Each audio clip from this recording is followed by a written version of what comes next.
I don't want to say getting cheated on was the best thing that ever happened to me, but it was a terrible, tragic, heartbreaking event that ultimately led to me living the life of my dreams.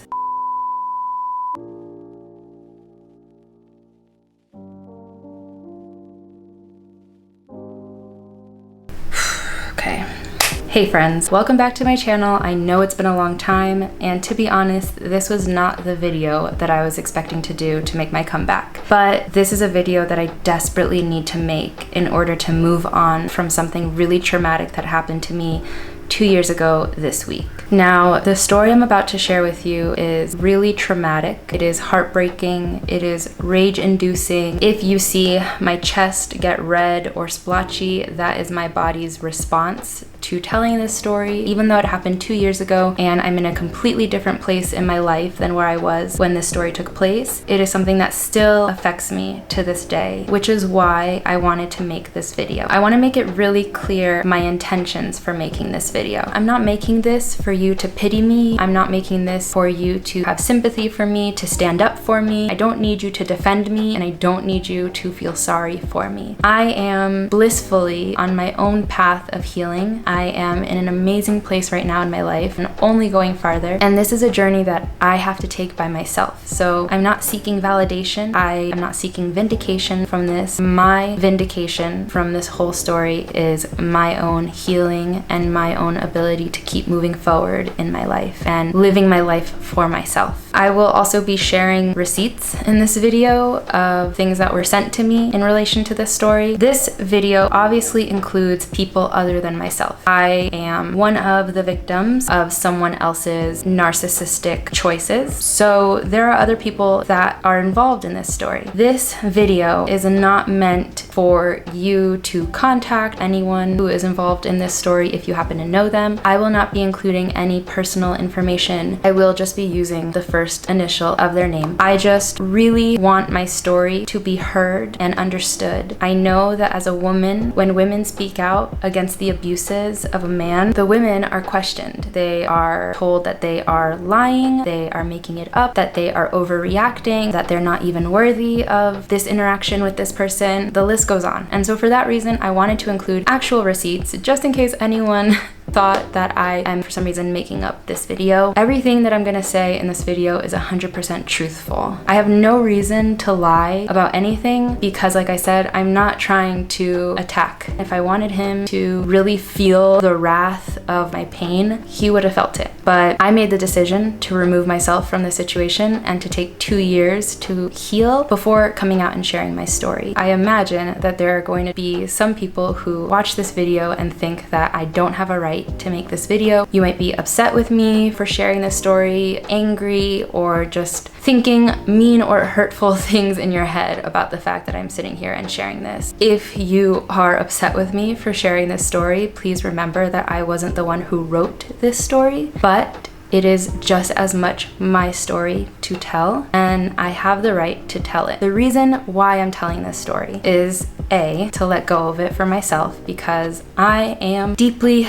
wounded still. It is hard for me to talk about, and it is hard for me to move forward with my life. This is a trauma for me, and I've been holding on to this story because I really believe that it could help others. Finally, I'm ready to let go of this story. I'm wearing black because today is the funeral of my traumatic event. I am no longer letting it weigh on me, and I'm not gonna keep it to myself any longer. I really believe that it's time to share it, that there are people who are out there who could really benefit from hearing it, and I'm just, like I said, really ready to move forward with my life. Any negative comments in this comment section here or in my personal DMs will be deleted. They will not be responded to. They will not be opened.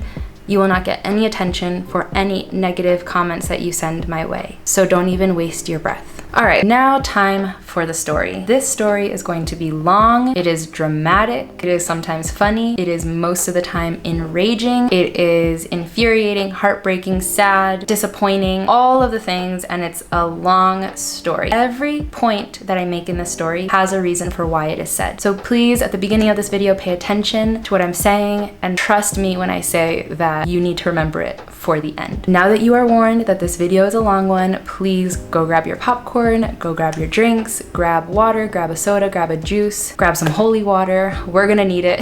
And without further ado, this is the story of how I found out my boyfriend of 6.5, almost 7 years, had a secret girlfriend along with multiple other secret girls on the side, apart from his secret girlfriend and apart from me, with receipts. So let's get started. I'm gonna take a deep breath really quick just because I need it. Center, positive energy. Whew. Okay, so I'm gonna start with a brief history of our relationship. Like I said, everything I mention is important to remember to the end, so just remember that. This story, just listen to every piece, okay? Every piece is important. So right now, as we speak, it is November 2020. I am 27 years old, but this story starts all the way back in 2012 when I was just a 19-year-old in between my freshman and sophomore year. During my freshman year of college, I was single. I had a few flings, no serious relationship, but it was enough so that at the end of the year, I was exhausted and I was sworn off guys, just like, not interested. But I started this summer job, and at my summer job, I met a boy. He was the type of person that could walk into a room and everyone would light up. Everyone would smile. His presence was a lot of fun, and even though I wasn't really looking for anyone anymore, I fell for him. After work ended, we started seeing each other more seriously and then decided to become a couple officially right before I was gonna go back to school in Connecticut and he was gonna go back to school in New York City. So at this point, I'm 19, he's 21, and we are just this young couple, now long distance, but we really start falling for each other. I guess I can only speak for myself in this story, so I really fell for him. There were things even that early that showed me that he was wanting a long-lasting mutual relationship in the way that I was. I had expressed early on that I was really family-oriented, that I definitely one day see myself having children. My parents were divorced, but his were married, and marriage ran very strong in his family, so it was something that he expressed wanting as well. He would say that he wanted to get married and have kids really early on when we were 19, 20, and that to me was the open door, the green light to start having a serious relationship with him and start building towards this life that was more than just college hookups and instead building a family. Looking back now, I can see the red flags of someone mirroring my wants and wishes in my life. In the moment, that to me felt like this person has shared goals with me, and that to me felt like an open door to start a more serious relationship with him. Now I can see how much of a red flag it was for him to completely mirror what I was saying I wanted with my life. And again, this is important to remember when we get to the end of this story and what I ultimately learned about him. So he graduated and he was really determined to become a police officer. I was continuing my education at school, but I would come see him at his parents' house whenever I could. And eventually it kind of felt like I was living there when I wasn't at school. So he redid his basement in his parents' home and made it for himself. And then when I would come visit, it was kind of like our space. When he was living in the basement and working on becoming a police officer, he decided that he wanted to get a dog. And since we were in a relationship, it was kind of like this would be our dog. He ultimately picked a German Shepherd puppy, and I was really excited because I had grown up my whole life loving dogs so much, but I lived in apartments and so I never could have one. And even though this dog would be living with my boyfriend in my boyfriend's family's house, because I went back so often and because I was willing to share in the costs of having this puppy, he felt like my dog as well. So 2 years into our relationship, we got this puppy and we raised this puppy into early adulthood. Unfortunately, our life with that puppy ended tragically when the puppy, well, his name was Brewer, so I'll call him Brewer, when Brewer started to show aggression towards his owners. Now, this is a completely different subject that we can talk about in another video, but this part of the story is just important to know. Brewer started to become aggressive towards us, his owners. Later on, we realized that this was a neurological disorder, but at the time we didn't know that. And unfortunately, I was the subject of 3 very brutal attacks from my, at this point, full-grown German Shepherd. He was never mistreated by either of us. He was just bred really unhealthily. So like I said, it's another video for another day. But I have 2 scars on my arm from 2 different bites where he where he bit me so deeply that you could see all the layers of my arm. Like, I don't know really how else to explain that, but it was traumatic. So twice in my arm, and unfortunately once in my face. The one in my face, he got me like here. And if you've had a dog bite before, you'd know that these puncture wounds, they are deep and they are so painful and traumatic physically to the body. So there were multiple times where our dog was too aggressive and would bite me, and then I would have a bruise like out to here, or my face was like out to here. Jay was bitten once by Brewer as well. So it was like the most difficult thing that we had gone through as a couple together, having this aggressive dog. And after a lot of training, a lot of consultations with a lot of different professionals, vets, trainers, everyone, we ultimately had to say goodbye to Brewer. And it was just so sad. I don't know if I can even really describe it, other than it felt like we had a child,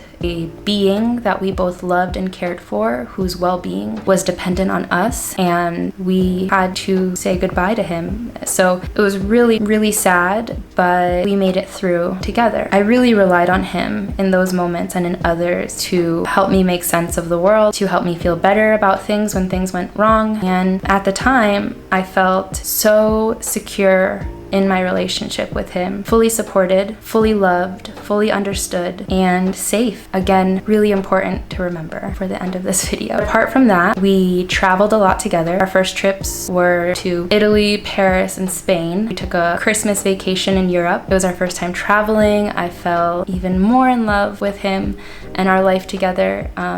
We ended up going to Thailand, we went to Cuba, we went to Colombia, and we really were determined to see the world together. I mean, I was really determined to see the world with him. When he was really trying hard to become a police officer, I supported him, wanted him to achieve his goals. I believed in him. I thought he was a really good person, so I thought that he would be the perfect person to bring trust back and to be good to the citizens of the city in which he polices. I believed in him that much as a person and as a police officer. So the process of him becoming a police officer was really difficult at first. It was really taxing. When he finally was accepted at a police department, he started really rigorous training, which put a lot of tension on us because he was tired all the time. He had homework to do and a lot of like demands from his academy. So I gave him a lot of space. But looking back now, I believe that that time, 3 years into our relationship, was definitely a time in which he was cheating on me. But I didn't know that then. It's only something that I could realize now, just based on a lot of red flags that I just ignored. I guess then I was so deeply involved with him that I couldn't see that he was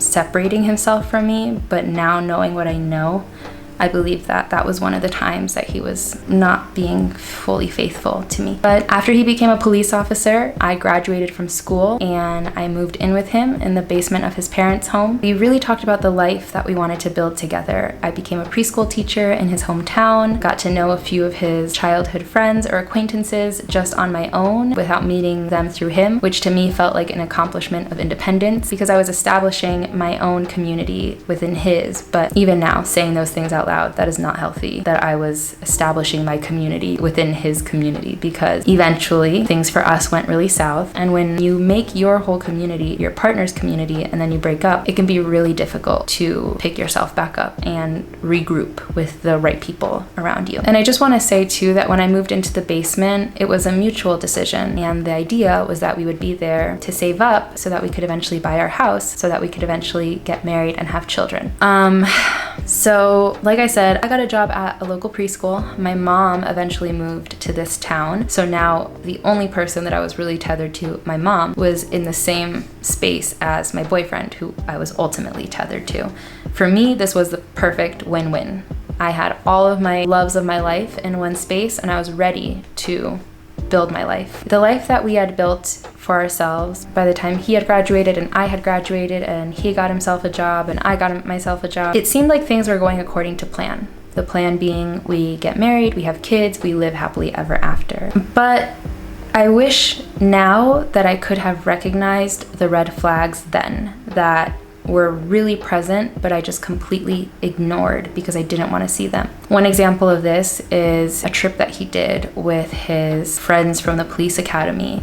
He went away for a week And eventually this was something they ended up doing every year, and this trip comes into play much later in the story.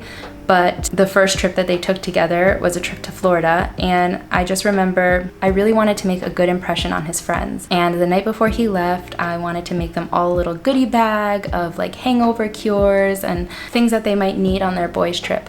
But I ended up getting really sick that night, and I had a really bad fever. I was shaking, sweating. It was really bad. And I remember he stayed with me all night while I was sick. And then of course I woke up in the morning and he had gone in the middle of the night to his flight, which kind of felt crappy, but of course I knew he had a flight, so you can't just skip your flight to help your girlfriend with a fever. But he left for that trip, say on a Friday. He messaged me when they took off, and I didn't hear from him once until he landed a week later. And I don't know why I thought that that was okay, and why I was okay with not saying anything to him during that time. In my head, I thought I was being mature by giving him space. So I wanted to give him space to not hound him. But the fact that my own boyfriend didn't even text me good night or good morning any of those days while I was living in his parents' house, taking care of our dog, the German Shepherd, who hadn't yet passed away, he never said anything. And when he came back home, I remember being upset about it, but I just continued on with life as normal. Knowing what I know now, God only knows what that boy did on that trip. I would not bet my money on him having been faithful to me on that trip, but I don't have any proof. But yeah, that was one of the red flags that I just didn't see then. And looking back now, I can say at the time I thought things were going according to plan, but they weren't. So when I moved into the basement, he was working full-time as a cop at this point. And if you have ever been around a first responder, lived with one, you will know that their schedules are really sporadic. They can work in the middle of the night, they can work unexpectedly, you don't know what time they'll come home. And this really played a part, I think, in me trusting him more than he deserved to be trusted, because a lot of times when I would wake up at 6 a.m. still alone, thinking that he was supposed to come home the night before, and he said like, oh, I just got stuck on a shift, it was really easy for me to believe. When his phone was dead, or when he all of a sudden on a Sunday had to leave for 2 hours because of an assignment or something, it was really easy to believe. Looking back now, there are so many questionable moments, so many nights where I was alone, so many instances where he was around certain people that just felt a little off, getting calls or texts at random times from girls that I didn't really know or didn't know at all. He was able to explain it away. One of the things that made him so charming was his ability to explain anything away. He is an incredible liar, and I've always thought that about him, but it was something that I admired him for at first. It sounds kind of embarrassing to say as now a victim of his lies, but at first when I met him, I was really impressed with his ability to fool people. And yeah, I ended up being the fool too. So during that time when he was working and I was at his house, I became really close with his family and with his friends. I was living in his childhood home. I was living in his childhood town. Even though I was working my own jobs, I was still meeting people that knew him and that were connected to him in some way. So I was very much just like involving myself in his life. I did try my best to branch out and to make my own friends, but like I said, everyone that I met eventually had some kind of connection to him, and I was ultimately super tied to his life. In 2017, at this point, 5 years into our relationship, it had been 2 years since I had graduated college, which meant 2 years of living in the basement with him, 2 years of saving, and so finally we bought a house. We bought a house in the same town where he grew up. We had always talked about getting a house together.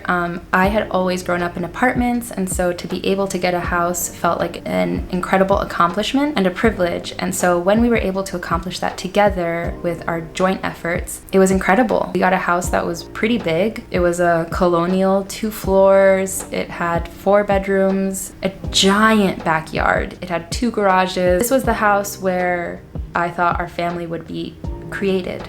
I could see the rooms where my children would grow. My bedroom overlooked the backyard where the children would play. It was the perfect space for us to grow into this life that I thought we were creating together. But after we moved in, of course, he was still a cop, so he still had a really sporadic schedule. After a while, it just became to be too much, honestly. A lot of the time, I was in the house alone. Either he was working his normal shift, or working a night shift, or picking up a shift, or going out with his friends, which is something that he really loved to do. I personally am an introvert. I don't drink, so I don't love to go out to a bar. It is not my form of fun or entertainment, but for him it was. And so either he was working a lot or he was out with his friends, but seldom was he home with me. Most of the time I went to work, came home, and just spent the evening alone until it was time to go to sleep, and either I saw him maybe right before I went to sleep or would just have to wake up the next day and see him. But it became a pattern, and I didn't realize it then,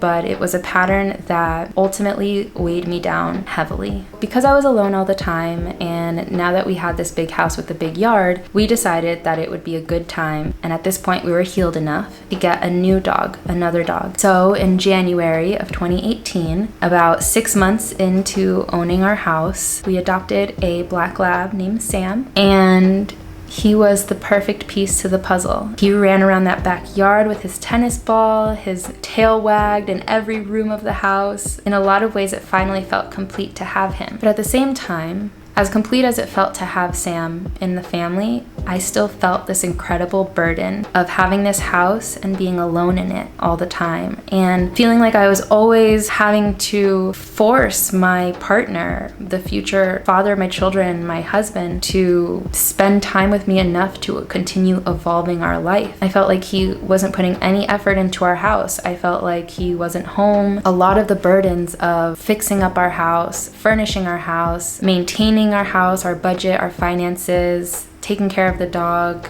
because I was alone at home a lot of it fell on me. And at first, because I loved him, because I loved our life together, and because to me, entering this chapter of home ownership and dog ownership felt like an accomplishment or a success in my own life, I was happy to take on the burden. I didn't necessarily see it as a burden, although I was definitely feeling it without realizing. And that is when I think I started to realize I was putting way more out in this relationship than I was getting in. So in July of 2018, at this point, it was 6 years that we had been dating, a year that we had our house, 6 months that we had our dog Sam. We went on a family trip together. His family would go on a beach vacation every other year, and for the entirety of our relationship, I was not allowed to go. Even though we lived together, even though we were in a serious relationship, I wasn't allowed to go. I was told that the motto was no ring, can't bring. So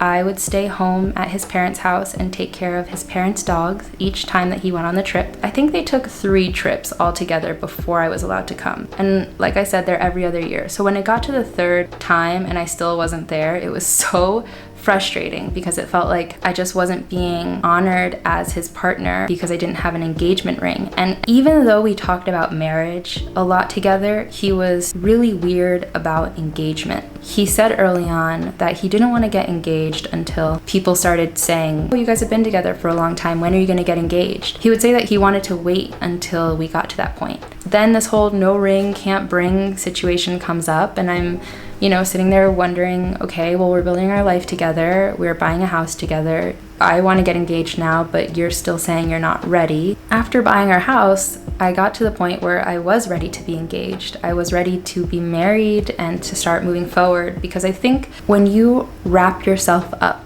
in another person or in your relationship, these milestones that you have within a relationship, so buying a house, getting a dog, getting engaged, getting married, after a while of being in the monotonous cycle of this relationship, those milestones are what you live for. Those milestones are what you reach for. They are your perceived idea of success for yourself. And so for me, it was like, okay, we have the house, we have the dog, I'm ready for the ring, I'm ready to plan a wedding, I'm ready to have children. Because in my mind, even though I had many goals for just myself, my main goals and my main focus in life was my relationship and my future family. To me, it was like, I'm just ready for all of this success, all of this engagement and wedding and everything. And even when we got to the point when people were asking, when are you gonna get engaged? It's been a while. It just seemed like he just really still wasn't ready to talk about it. As much as he would say, I want to do this when we're married, or I wanna have this with our children, it was like actually doing the act of engagement was like pulling teeth. But I kept pushing because I felt like that was what was next for us. So I would say, I wanna look for rings, or this is the ring I want. And he would say, okay, this is my budget, so go look for rings with this budget and then let me know what you find. And then I would say, well, I wanna get married here or get married on this day. And he would be like, okay, well, tell me what we need to do. Let's reserve the place. That seems like a good day to get married. Like, he would be involved in these plans, but just wasn't there. It was just weird. I don't really know how to describe it. He was giving me the messages that he wanted to, but was showing with his actions that he didn't. So I was conflicted. So in July, we go on this family trip. It should have been a momentous occasion for us because finally, after 6 years, I'm able to be there with him on this family trip. We finally have our house. The next step for us is engagement. The family's looking forward to engagement, I guess, or thinking about our engagement. And ultimately, this trip was, I don't want to say a nightmare, but it wasn't great for us. It's another story in and of itself, but we didn't have privacy to have a fulfilling vacation. We were kind of stuffed in a small room with like another couple and someone else, and that made it a little bit not relaxing, I guess. I felt happy to be there, but knowing what I know now, that July of 2018, when we were on this trip, he was very much checked out of our relationship. And when we came back from the trip, things still felt a little strained, and he continued to go out really late at night. On the nights that we would have alone together, he was just not there. He would go out, he would stay out until like 4 a.m. And like always, this was really frustrating to me because I just never liked to fall asleep alone or to think about where my boyfriend was. So after 2 nights of him going out and staying out until 4 a.m., I decided to dramatically move from the master bedroom to our guest room, and he never came to get me. Like, he would come home, sleep in the master bedroom, wake up, go to work, go out, come home at 4 a.m., sleep in the master bedroom, and I was in the guest room the whole time. But like, he never came to the door to say, are you okay? He never asked me to come back to the room. Like, he was just living his life in that house, and whether or not I was there kind of didn't seem to matter. So I wrote in my journal that I was feeling this way, that I felt like every time he entered the room, my eyes would light up. As sad as I was or mad as I was at him, to me, he was my everything. And when he was around, I felt good, I felt whole, I felt safe, I felt protected. And I wrote in my journal that I didn't feel like he felt the same way. Oh my God, okay, we're getting to the hard parts. After a few nights of him going out and staying out until 4 a.m., I decided that I wanted him to read this part of my journal. I wanted to read it to him because maybe it could help him understand a little better how I was feeling. And I remember sitting down with him right after we got home from our trip, and I read him the journal, and I said, I don't think his eyes light up when I walk into the room the way mine do when he walks into a room. And he was quiet, and he looked at me and was like, you're right, I don't feel that way. I guess I should say the timeline of this conversation because it's really important to note. So the family trip we went on was at the end of July. The first week of August, we were having this conversation. And within this conversation, he said, I've been thinking, and I think that I don't know how to love. He just kept saying that. I don't think I know how to love, and I don't feel love anymore as a person, he was saying. And so I was sitting there like, what? What do you mean you don't know how to love? We had just celebrated our 6-year anniversary. So I'm like, what do you mean you don't know how to love? We're very much in love. You've loved me for 6 years. What's changed? And he's like, no, I just think something's wrong with me. I just think I don't know how to love. And so he said, I just need some space. I was like, what? Space? What do you mean? And he's like, I need to move out of the house and stay somewhere so that I can figure out if I know how to love. And at the time, I was 25. I had been, like I said, in a relationship for 6 years, and I was trying to be as mature as possible. I had never encountered anything like this, and I wanted to be mature enough to handle it on my own without anyone else's help or support.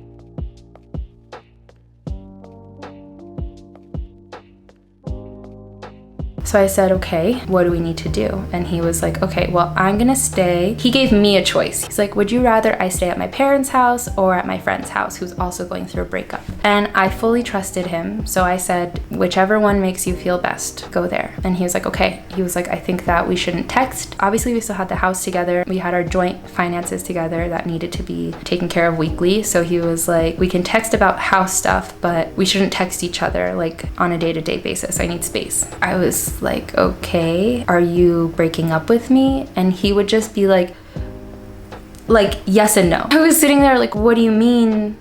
Can you elaborate? He was just like, I don't know, just getting so frustrated. Like, I don't know, don't rush me. I can't make a decision right now. I just need some space. I'm not telling you that I'm breaking up with you. I'm not saying that we have to give up the house. I'm not saying that we're ending. I just need some space to figure it out. In this same conversation in which he's saying, I don't know how to love and I need space, he also told me that he had an appointment and that it was imperative that I get tested for an STI, and it was one that does not have a cure. He said, you need to get tested and I'm leaving, but also don't tell anyone about it. I want to reiterate that me sharing this part of the story is not confirming anything about his medical history. In fact, I don't know anything about his medical history. I don't know what his medical charts look like. Nothing has been confirmed to me, but I was told for my own body's sake that I needed to get tested. And at the time, again, I had no suspicion that he was cheating. I just thought that something could have been lying dormant for our relationship and we didn't know, and so I just had to get tested. Because at this point in our relationship as well, we were family planning, which meant that I was using birth control to plan a family, but not necessarily to prevent an STI because we were in a committed relationship. And the reason why I bring this up is to not shame anyone with an STI or who has experienced telling a partner that they need to get tested or getting tested themselves. It's just that in this moment, he told me that I wasn't allowed to tell anyone that I was going to get tested for anything, and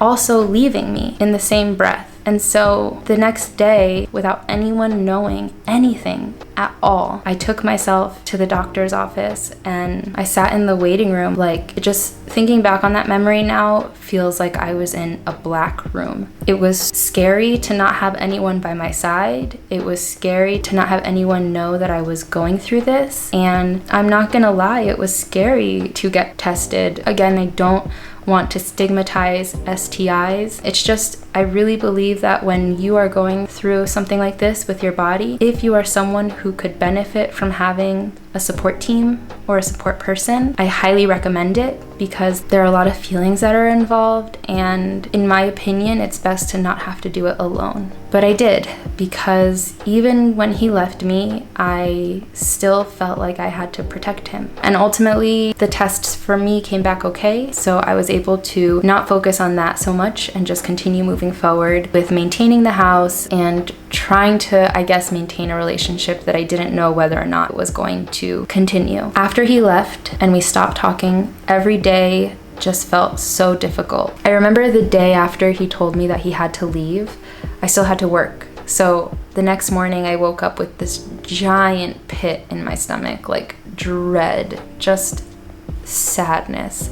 And I went downstairs and as I was eating breakfast alone at this big dining room table we had just gotten, I was at the head of the table by myself and I just started sobbing. I just remember crying and saying out loud, please come back to me, please come back to me, please come back. Because I really felt like my life could not be whole unless he came back and was a part of it. So I went to work. I tried to have a normal work day, but again, it was August, middle of summer, and I couldn't concentrate. Like, I went to work and I was so anxious. I printed out a coloring book page for adults of a pumpkin because I love fall. So I was like, I need something that I love to do. So I just started coloring and I asked to meet with my boss, and I just broke down and started sobbing to her and told her everything that was happening. And she was the best boss ever. It was morning time, beginning of the workday, and when she saw me like this, she said, go home, be with friends, ask a friend to go home too, and just be with someone. Don't be here. and don't be alone. And so I did. I went and I drove all the way to my friend Despina's house. I sat on her couch. I cried to her. I told her everything that happened. She hugged me. She supported me. I went home, and every morning when I would wake up and remember the reality of what was going on and that everything was still so unknown, because he wasn't giving an answer of whether or not he was going to stay. He was just saying, give me time and I'll let you know, but don't rush me. So every morning was like, what's it going to be? Is he going to leave? I'm going to have to do this life alone. I'm going through a breakup. I'm going to have to sell the house. What are we going to do with Sam? And it was really just gut-wrenching every day to wake up. I started relying on my group of girls who were always my best friends, but really started to catch me in this time when I was falling. It kind of felt like half of a breakup and half not. So the half that felt like it was a breakup decided to refurnish my room and completely make my bedroom my sacred space. I got a new bed for it. I got a new rug, a bench for the end of my bed. I repurposed this beautiful wooden dresser. And I started to do things little by little for myself. But the part of me that thought that we were coming back together continued to build and build and build in our shared space. So even though I was making a bedroom for myself and just like really creating my own space, it was still within the house that I owned with him, under the impression that this would eventually be our shared bedroom and that our goals for the house would continue. Shortly after that first kind of break, I called his dad, because at this point, after living in his family's house for a few years, his family became like my family. So his dad, I really saw as a father figure myself, who I really trusted for guidance and support. So I called him and I asked, what do I do? Like, do you have any guidance, any advice? And he said that I should just wait it out. He said that, you know, Jay is working all night, and usually when he wakes up in the morning, Jay's car isn't there because he's working so much. And at the time I was thinking, oh man, he's overworking himself. Maybe this is indicating that there's a mental health need that needs support. Like, is there anything I can do to support? But ultimately I was told that there was nothing I could do and that I just had to wait it out and see. So I continued waiting. So I remember that at the very beginning in August, when the break happened, I went to dinner with my best girlfriends and I was telling them, you know, yeah, so Jay left the house. He doesn't know when he's coming back, but I have faith that he'll come back. I know he loves me. I know he's attracted to me. I know he likes me, so he's gonna come back. And I remember one of my best friends, Brittany, said to me, wow, this really sounds like the beginning of a novela or a soap opera. And I was like, huh. Yeah, I guess. Girl, she was right. Jay and I didn't talk all of August. He was separate, I was separate. I was doing my own thing, he was doing his own thing, and I was really trying to give him the space that he needed. So the beginning of September starts with him going on another one of those boys' trips. He assures me that he's not talking to girls, he's not interested in talking to girls when he goes on this trip. So even though we're not together, I don't have to worry. So he goes on the trip. Again, I don't hear from him during the trip, just like the first trip he went on. But this time, we were supposed to not be texting each other while he figured out if he knew how to love, so I wasn't bothering him. For me, giving him space meant not knowing where he was going. I mean, I knew the destination that he was going to, but I didn't know what bars, what clubs. I didn't know anything about what he was doing, and to me, that was peaceful. But a girlfriend of another guy who was on the trip was more investigative, and she actually found on the club's Instagram story videos of the boys in the VIP section of this club during Fetty Wap's performance of his song Again, which ironically the lyrics are, "And I want you to be mine again, baby. I know my lifestyle is driving you crazy." And right during those lyrics, there's an image of him, a video of him grinding as if he was at an 8th grade dance with a random girl. And like, I'm wearing pajama pants, but he was just kind of like with a girl in front of him. It was just really like middle schoolish, which I thought was just embarrassing and funny of him. But then there was another boy there who also had a girlfriend who I was friends with, who was just doing a little even more compromising things in the video. And so altogether I was just like, what are these boys doing on this trip? What are these boys doing on this trip? And so I started calling him, like, what the fuck? I'm just sitting here in this house and you're out there dancing with girls. Like, and his excuse was, oh, I was blackout drunk. The guys said that the girl just came up to me and started dancing with me and I was blackout and I didn't know what I was doing. And that was his excuse. And I was just like, come home. When you land, come home. Because at this point he was staying away from home. When he came home, he had these, like, I don't know if you would call them bruises or open wounds, but he had this like red mark that looked like someone was scraping the shit out of his skin here, and he had one here. And when I asked him what those marks were, he was like, oh, the guys and I, we just wrestle. We love to wrestle. Every time we get to the hotel, we just wrestle. Like, so this is from wrestling, I don't know who. And when he said he was wrestling his friends, now I can look back and be like, that was bullshit. Those were definitely hickeys. But at the time, it was believable because even though his group of friends were comprised of fully adult male police officers, they seemed to take a lot of enjoyment in going on these boys' trips and just destroying their hotel rooms. So like, they would come back and Jay would tell me stories about the doors they would take off the hinges and throwing up off the balcony and like just destroying stuff. And so when he came back and said he was wrestling with his friends, it was believable because apparently they just do that kind of destructive stuff for fun. But knowing what I know now, I find it very unlikely that he got those marks from wrestling with John. He just had the audacity to come home with his open, it still is just so infuriating to me. But he came home in September and we started to become intimate again. We were still on this kind of like not fully back together as a unit and him not fully living in the house yet. But as far as us not talking and being separate from each other, that ended in the beginning of September when we started to sleep with each other again. And I remember this was about 6 weeks, I guess, since he had left the house and he still hadn't said, I love you again, or that he wanted to be with me again. We were just kind of sleeping together and then he would just leave. After one of those moments, I had said to him, I love you.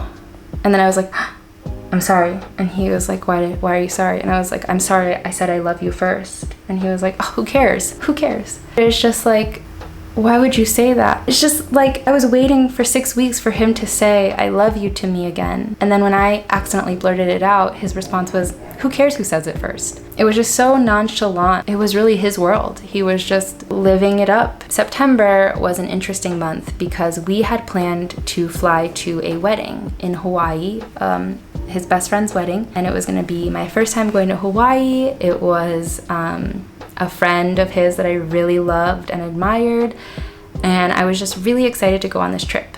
But when he left in August, that Hawaii trip was always kind of in the back of my mind. Like, does this mean I'm not going to Hawaii? What does this mean for us? Ultimately, he decided that I wasn't to go with him to Hawaii. And I'd asked him, like, can I still go on the trip but just go to another part of the island? Like, I won't go to the wedding with you, I won't stay with you and your friend.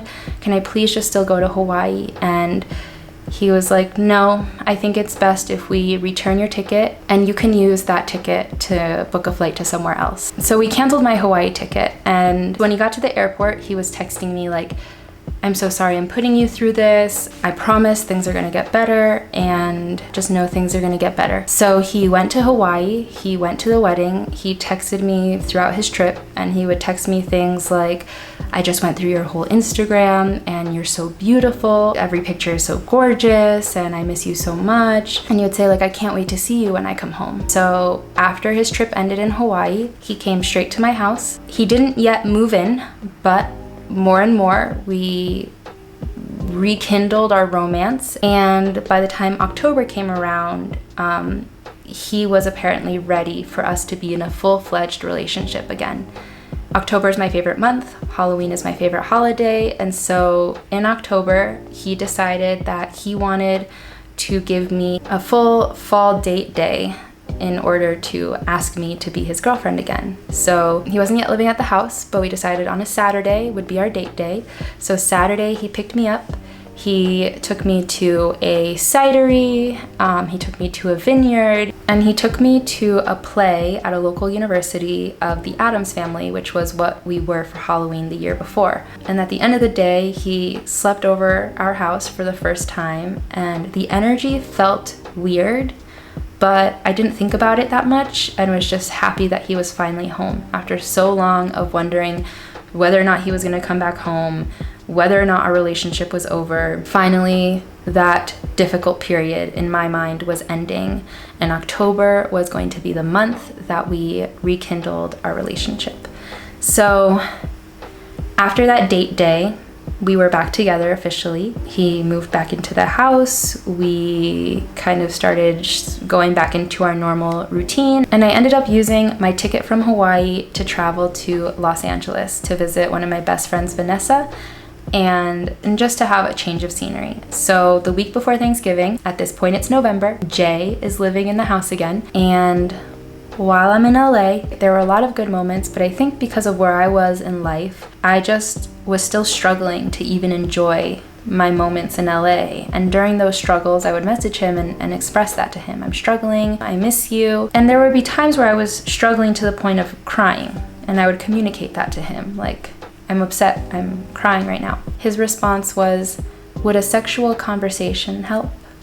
And just a piece of advice, I don't know who needs to hear this advice, but when your partner tells you that they're sad about something, it is not okay to suggest sex as a solution. It's just not. Like, that is just, to me, very gross. So I was like, okay, like, I don't want a sexual conversation, that doesn't help, but thanks. But it was just weird things, like while I was away, there was just this disconnect, and then this weird sexual undertone where there shouldn't have been one. So still in my head, I thought that this was a great partner for me, and I was excited to get back home from my trip in LA, get back home for Thanksgiving and be with Jay again and continue to rebuild our relationship. So on the day that I travel home, it was the day before Thanksgiving, I left LA at noon LA time, so 12 p.m. I had been rushing on the way to the airport, so I really didn't have much food, and I had a connecting flight in North Carolina before getting to Connecticut at midnight that night, and I wasn't able to eat anything on the plane or in between the two flights. So Jay was gonna pick me up from the airport, and I texted him, please bring me food when you come because I'm so hungry. And if you know anything about me personally, you know food is my lifeline. Obviously, we all need to eat in order to survive, so it's everyone's lifeline, but food makes or breaks my day. Good food makes my day. Bad food breaks my day. If you mess with my food, I'm upset. My mood is attached to food. So when I arrived to Connecticut at midnight, he wasn't there at the airport yet, and I had to wait a little bit. When he arrived, he did not have food. So I was so hungry, everything was closed because it was midnight, and then my ride came with no food. There was nowhere to stop to eat, and when we got home about an hour later, I was getting ready for bed. At this point it was 1 a.m. and I was just saying to him, I'm so hungry. Do you think you could make me some mac and cheese? And he did not want to at all. He was like, oh, no, you make it. And I'm just like, what do you mean I make it? I'm tired. I just traveled. I'm hungry. I asked you to bring me food and you didn't bring me food. So now I'm asking you to quickly make me some mac and cheese, and you're saying you don't want to. And he was like, okay, well, I don't know where the mac and cheese is, which was hilarious because I had just redone our pantry to be all glass containers, except for the purple Annie's mac and cheese boxes.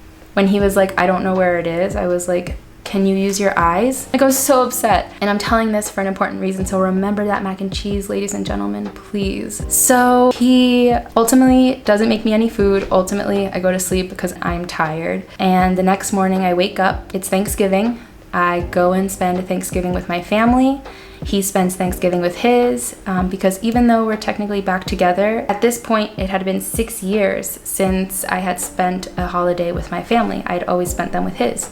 So I went to my family's and he went to his, and at the moment it felt like a really nice way to regroup myself before fully diving back into this relationship. Whew. So this is where it starts to get icky. The day after Thanksgiving, I'm home, he is out, and a really close friend of mine who also has known him for a long time, she came over, and I thought it was to talk about my trip to LA, to reconnect, but she very quickly asked, "Do you consider Jay to be your boyfriend?" And I was like, "Yeah." And she was like, "Do you think he considers you to be his girlfriend?" And I was like, "Yeah, I do." And she was like, "Well, while you were gone, he was seen hanging out with his ex-girlfriend until 4 a.m. one night at a mutual friend's apartment, and he was calling you his ex-girlfriend. So you should probably talk to him about it." And no point in our relationship did I ever doubt him and his loyalty to me. I never, ever once looked through his phone.